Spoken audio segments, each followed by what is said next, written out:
पवार यांच्या अपघातासंदर्भात एक मोठी बातमी समोर येते आहे। केंद्रीय हवाई वाहतूक मंत्री यांनी अजित पवार यांच्या अपघातासंदर्भात एआयबीची चौकशी स्थापन करण्याचा निर्णय घेतलाय।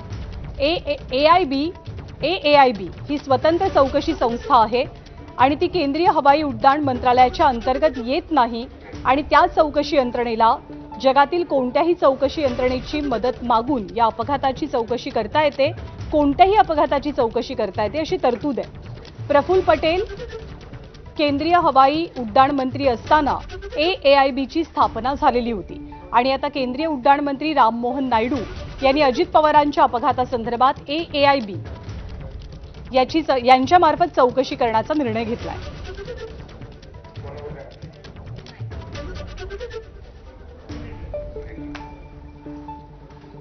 आणि यानंतर पुण्यातली एक मोठी बातमी आहे। पुण्यामध्ये एकीकडे या घडामोडी घडत असताना दुसरीकडे पुण्यामध्ये सुनेत्रा पवार आणि डिझाइन बॉक्स म्हणजे राष्ट्रवादीचे जे एक प्रकारे राजकीय कन्सल्टंट आहेत त्या नरेश अरोरांची एक महत्त्वाची बैठक पार पडलेली आहे। एकीकडे विलीनीकरणासंदर्भातल्या चर्चा सुरू आहेत। विलीनीकरणासंदर्भात प्रश्न उपस्थित होत असताना अजितदादांच्या अपघाताबाबतीत सुद्धा संशयाचं धुकं निर्माण केलं जात आहे।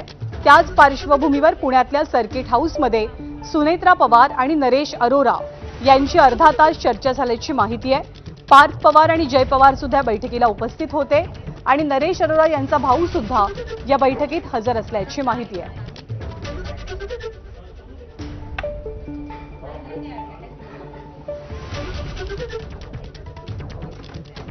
यापुढची बातमी बीडमधनं आहे। बीडमध्ये आज